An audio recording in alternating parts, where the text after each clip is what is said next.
Hi everyone, welcome to episode 5 of the Enlightenment Now series, where we are looking at Steven Pinker's book on his take of how much progress humanity has made over the past 250 years. So far we've looked at life expectancy, at health, at global sustenance, and in this episode we're going to look at wealth. The story, as you might have guessed by now, is pretty much the same according to Steven Pinker. Over the past 25 years, we have made unprecedented progress in the field of health.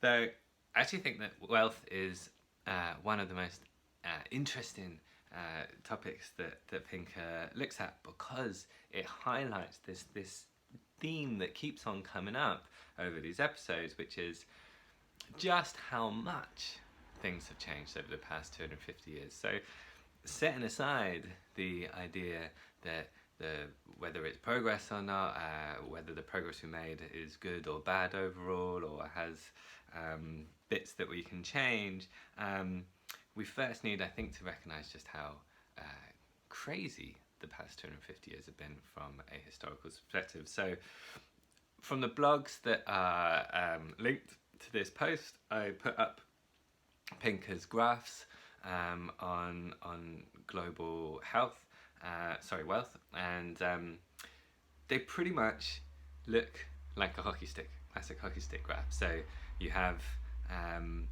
the majority of human history, so let's say from year 1 AD, you have a very low level of wealth in the entire world, and then something happens around 1750 or 1800 where it starts to turn, and then it shoots up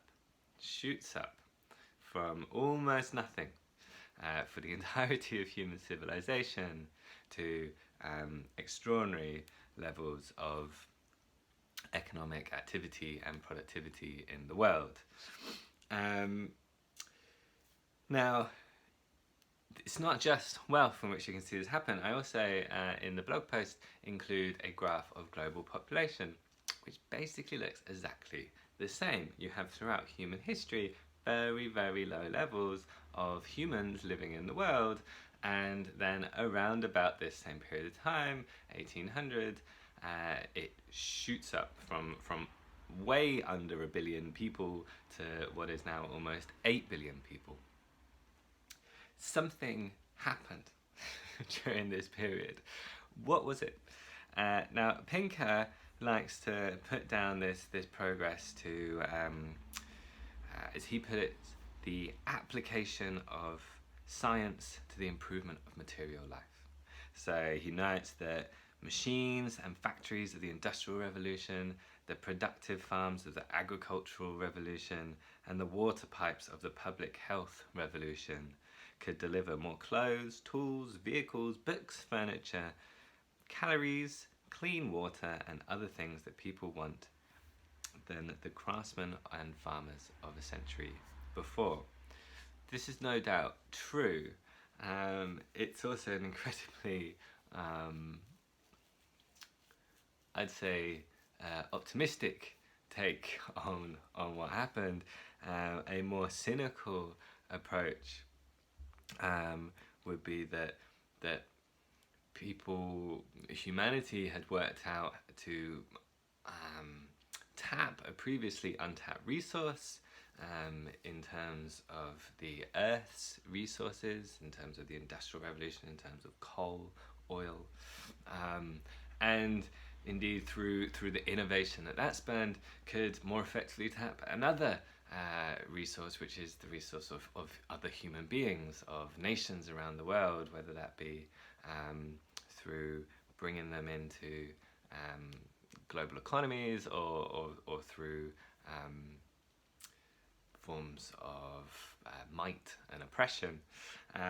There's this huge explosion in humanity being able to innovate, being able to be productive in a way that has never happened before in human history.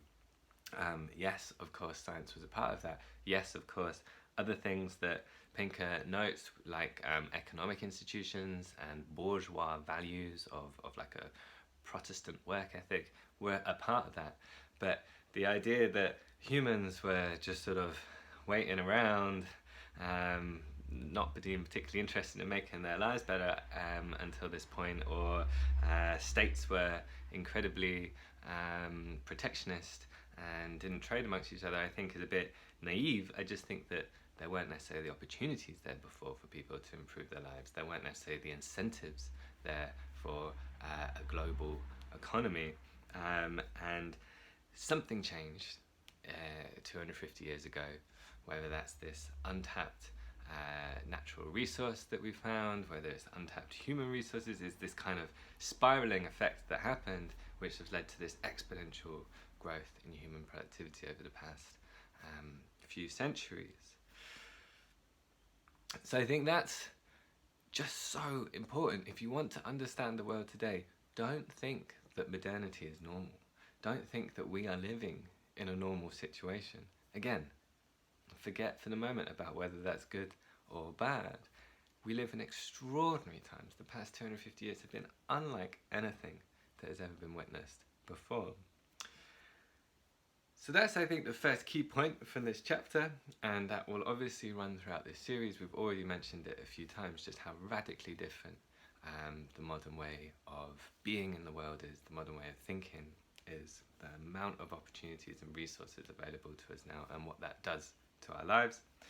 In the remainder of this video and of the blog post, I just wanted to look at another story that Pinker tells, which is how this explosion in human productivity happened across the world. So how these gains in wealth and income were distributed across different regions of the world. And it's really a tale of two lessons. So the first lesson is that from 1800 to about 1950, we had this explosion in wealth, but it wasn't in any way equal. So in general, the most poorest nations in the world got a little bit richer, but still remained poor. But what happened was Europe and the kind of global south, or the Western world, developed far, far greater than the rest of the world. So what happened was this great escape from extreme poverty only happened for the developed world. In fact, that's why we have this divide between the developed and the developing world.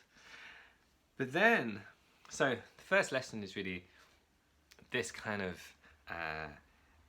explosion in wealth that happened from the Industrial Revolution onwards doesn't necessarily benefit everyone.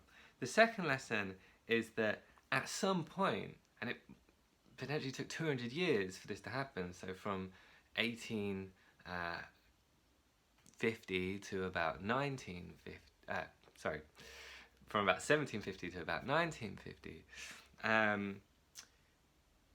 the amount of wealth being produced, the amount of innovation that has happened during that period, such as it being cheaper and affordable than ever before for people to enter the global economy, for them to have long lives, for them to be healthy, for them to be educated, we started to see the developing world catch up. So now there isn't, and people like Hans Rosling are very good at illustrating this, there isn't a discrete divide between the developing and the developed world anymore. The distribution of wealth in the world is a normal distribution. So we suddenly, from about 1950 onwards, or even from about 1970 onwards, to the modern day, start to see the majority of the world escaping from extreme poverty. And obviously that's a fantastic story, and it's also slow progress, and we're definitely not there yet in terms of getting the amount of people out of extreme poverty as we should. But nonetheless, that's the story of this huge growth in economic productivity in kind of two stages.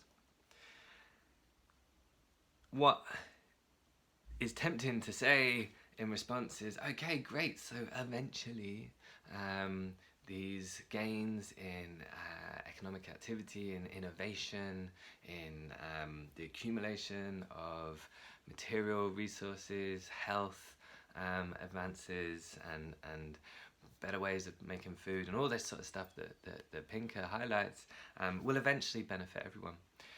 I think that could be largely true, but that doesn't necessarily mean this process is something we should be satisfied with. In the blog post, I give just one example of countless instances of people's lives being destroyed, people's cultures being destroyed, people's habitats being destroyed, and indeed natural ecosystems in themselves being destroyed, all in the name of progress. It's not okay to say that, you know, these are the necessary collateral damage of this great upswell in which all of humanity will be brought out of extreme poverty. We need more nuance when thinking about progress. We need to understand that there are some forms of progress that are not worth having. Now, Pinker does acknowledge this. He says that we need a kind of progress that maximizes all the benefits and minimizes the harms that often come with it. But I think what he doesn't necessarily recognize is that decisions like building a hydroelectric complex on indigenous land in the Amazon rainforest are made in the name of progress, are made in the kind of progress that he advocates, this production of wealth and productivity. So I think we need to resist that. I think we need to resist the simplicity of the way in which we do think about progress, and I think Pinker sometimes slipped into as well. So yeah, please read the blog, please subscribe to my newsletter, and Merry Christmas and Happy New Year. It's been a crazy one, and looking forward to seeing you again in 2021.